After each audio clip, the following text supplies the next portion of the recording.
ওই বাগান দেখতে আয় জান্নাতের ফুল ফুটেছে দক্ষিণ পাড়া মসজিদ ময়দানে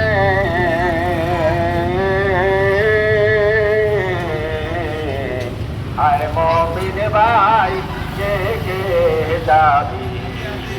ওই ফুলের বাগানে আয় মুমিন ভাই কে কে যাবি ওই ফুলের বাগানে কোরআন হাদিস যেখানে আলোচনা